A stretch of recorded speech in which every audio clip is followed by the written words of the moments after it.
Morning guys, Mon here. Today we are taking a look at my personal league start, which will be Divine Retribution. However, as a very big disclaimer here right in front, this is extremely experimental. We don't know how support champs interact, we don't know the numbers at level 20 yet, we don't know a whole lot of interactions, so take everything I am saying in this video with a quite big grain of salt. However, I did create some POBs for early endgame for quite a few like endgame setups with a lot of Unix and some high budget stuff. Doryani's prototype with the new Calandra rings that returned and stuff like that. So quite some stuff to look for, and I want to emphasize here that these POBs are not like your Leaguestart, everything included POBs. These are just bare bones idea of characters I threw together. Like, some stuff might not exactly add up, but it's just to give the idea of the character out, because the character I will have at Leaguestart most likely will look fairly different to the POBs due to we finding out how the skills actually work, finding better pathing on the tree, finding new Unix, new items, other interactions and stuff like that. But let's take a look at the skill itself, because all we know currently is we have the Divine this video, Retribution skill. This one has the condition requiring you to block, which is fairly interesting, because as you can see, you have to block, and then when he uses the skill, there's these lightnings appearing, which like 16 of them do appear, I do believe. Like, in a moment you can see here he's taking the block, so the skill is getting available. Then he's using the skill, and right now we are seeing these lightning bolts turning up. And there's 6 in a line, 4 here, likely there's more here, but not sure about that. And this means that these 4 will overlap pretty much guaranteed. And with a lot of AoE, these 4 might overlap as well, so in a perfect scenario we might get 8 overlaps of what looks like to be a very hard hitting skill. And you can see the AoE here already is very big. From the support games we can see there is no AoE inside, there is increased duration, which doesn't make any sense, there is physical to lightning, which is very good, and one, I think it was controlled destruction, which does make sense on the build. So, and you can see the AoEs are pretty big, and they're more lightning out there, so it was 16 explosions, pretty sure, 12 actually. For a 12, yeah, math is hard. But this is more or less everything we know of the visuals of the skill. And then we have the numbers that I did forget to get here, but we are quick, so here we are. Divine Retribution, level 1, 5 seconds cooldown. This can be bypassed quite a bit. My music just stopped, and we will keep it going because it's Templar stuff. Then we have 5 seconds cooldown, 0.8 cast time, which is okay, 6 crit, which we ignore completely, and effectiveness of added damage of 400% base. This will likely scale to about 600%, maybe more, but likely around 600. And the base damage is pretty respectable. 50% base fist converted to lightning, so we can get more there. And yeah, it becomes usable for 2 seconds when you block. Base radius 1.2 meters, which is okay-ish. And that's pretty much everything we know about this skill. Well, in this skill it doesn't say it cannot repeat it, so we might be able to use Spell Echo. Second Wind might be usable to like play around the cooldown a bit more. Spell Cascade, we just don't know if it works. If Spell Cascade works, and especially if Awakened Spell Cascade works, this thing will be hilarious to use. Like, it's such a huge AoE, but we cannot tell yet, so this is very spectacular, speculative and spectacular actually. Spell Cascade might be very fun to use here, especially Awakened Spell Cascade can't talk today. But yeah, this is pretty much everything we know about this skill, so let's dive into some POB nonsense. Because I have prepared 3 POBs, and we will start out with the Leaguestart variant. This one started duelist and travels way up to the elemental overload, taking some lightning nodes, elemental nodes here. We started with the block. Early game I would go for block here. Let's find it. These nodes early on are very good. These as well.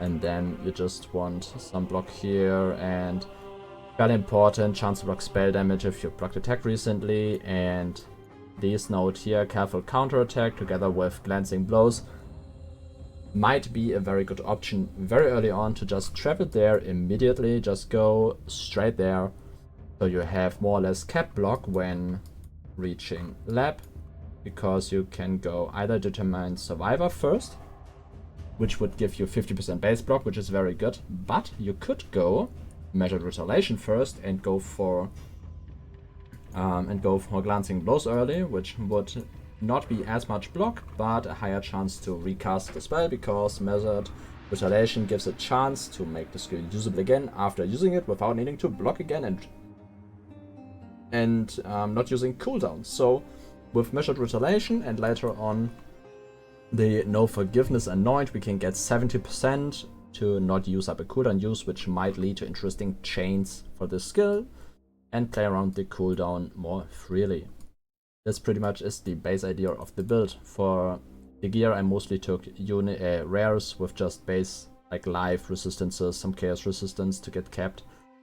Like the idea is just to get the character somewhat tanky, block capped, and then the most important mod on the rares is the cover life when you block from either Shaper or Crusader. Both work well. However, Crusader does have a way lower rating of like 250, I do think, and the Shaper mod has 800, so the Shaper mod is a lot easier to roll here. For the rares units, I just went with Brass Dome and Voice of the Storm, which both are very good items. However, Voice of the Storm is a pretty good amulet, but the lightning damage with non-critical strikes is a lot better on pure lightning skills, because physical to lightning conversion tends to not have as great variables, because we have 60 to 90 base damage and not 1 to 140, for example. Their lucky is a lot better. So we might not use Voice of the Storm in the end, but Replica, the other amulet, I will show the other POB in a moment. Then the Flask are just gain charges when hit, give some cast speed, movement speed, armor. We don't actually know if we really need cast speed, but I'll just keep it there for now. And then we just want an Serious Promise to get resistances up. Why do I get a follow while not even streaming? This is wild. Yeah, just live armor and stuff. Nothing too special here. For the skills, I just went with Penance Brand as a simulator because it has somewhat similar base idea of skill. It uses physical to lightning. It has somewhat similar base fizz and stuff like that. So yeah, just to give an idea of like what the scaling might look like. However, this is a 28 base skill, so the base damage is just higher. So we cannot really tell exactly. Just wanted something I can put supports in here. Then we run Petrified Blood and Determination with the level 3 Enlighten, and a helmet with Reservation Efficiency to get all the auras in. I like to run low life, so we run Petrified Blood as said, Herald of Purity with Arrogance, Enduring Cry for a lot of health regen, Lightning Conduit just as idea. I don't know if I want to play it. It was just like, could put something else in there, why not Lightning Conduit? And Conductivity Curse. Nothing too special here. One idea is to pass the Pain Attunement, because we are low life. It still is fairly decent at damage effectiveness, but I hope we'll get some better ways of acquiring Pain Attunement, because traveling from here to there is a pain in the ass. So yeah, let's take a look at the other POBs. This one, well, is just the starter. I will link all of them in the description. So let's take a look at something more endgame-ish. This one was one of my first ideas, but this was pretty much my first draft of the character. We run to Elemental Overload to Pain Attunement, just pick something on the way. However, this is extremely point intensive. It takes like a lot of levels to even get there, so might just not be a good idea to do this. Later on, we came up with better ideas with the Oscillating Scepter, which gives Elemental Overload, and the Skin of the Lords, which can give Pain Attunement. It also does give level 2 socket gems and the Global Defense modifier. However, I lost my crit immunity here, so this was very annoying, so I was like, I want to farm Ultimatum, which crit avoidance is pretty much mandatory in, so we run a Viridi's Veil for take no damage from critical strikes, and enemy hitting you is unlucky, which is a very, very strong mod. Then for the boots, we want Death's Door for additional endurance charges, we run 10 of those, and the Replica Dragonfang for plus 3 level of Divine Retribution, and increase reservation efficiency.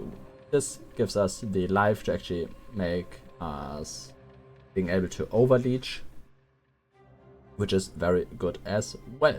Later on, you could look for a +1 endurance charge ring with just magic mods, and this is pretty much it. I was looking for a Militant Faith here, which is an interesting option with Inner Conviction, because we are getting power charges on block here, we are getting endurance charges on block here, so we are pretty much always kept on the charges. However, this setup is my latest draft, which is very, very interesting. We are running one cluster setup here, one cluster setup here, getting some block with a Megalomaniac on second skin and powerful ward, and running an Thread of Hope, which lets us drop the Timeless Jewel, because instead of power charges we gain frenzy charges, which are pretty damn good. Also, we are getting damage per frenzy charge, damage per endurance charge, area per endurance charge, life recovery on block. Overall, very, very good nodes. Could pick up increased cooldown recovery as well here. So very interesting setup. For the cluster jewels, you just want elemental damage, elemental penetration, and here I thought expensive might be interesting, because you're just standing an ultimatum and blocking and casting, so 50% increase AoE is pretty huge. Turning thread, live AoE, these of course are interchangeable, just wanted to throw something in there as an idea of what you could use. Last but not least, the setup I was testing around with quite a bit, but I just didn't get the numbers right, but I don't have much experience with it, was Doryani's prototype. So I thought Doryani's prototype might be very interesting to build around, just to get a very, very big lightning modifier on the enemies, then run Divine Flash to take elemental damage as chaos damage and stack chaos resistance, so that lightning dots aren't like as stupid as they are if you run like Doryani's prototype without, because whenever one lightning donut comes anywhere close to you, you just explode without any counterplay. Especially when running low life, this is just extremely dangerous. However, this setup is pretty much the most scuffed of my setups, and I'm just not very keen in like building it, because I haven't played Doryani's prototype in about 5 years or something, so yeah, very, very experimental here as well, especially with Arn's Anguish, because I was like, when we don't use the endurance charges for elemental mitigation, or they only are like 50% as effective, we might as well just use them for damage. So we run an Arn's Anguish and just go with brutal charges, which is quite hilarious in my opinion, though these nodes would just be gone then, because you don't run endurance charges anymore, because they are converted to, well, brutal charges for triple damage. And I think that's pretty much all I want to talk about. Sublime Vision is a very interesting choice, because it might be fairly cheap for determination, but we don't know yet. Overall, Sublime Vision is not like the most favorite aura, or determination on Sublime Vision is not like the most favorite aura, usually does not cost a lot, but with the endurance charge reworks it might be expensive in the early game. I think I did talk about the others. Watcher's Eye would just be armor and fizz mitigation or something, if you even want to use it. I do think this is pretty much everything I want to talk about. So as I said, very experimental. I don't know exactly what I'm doing here. So if you have any questions or ideas, that is, because I'm always looking for ideas to make these great again. Just tell me what you expect, what your ideas of the character are, if there's anything else you want to do, and yeah, what your Leaguestarters are, of course. I'm very interested in that, so leave it down in the comments, and thanks for watching. See you on the next one.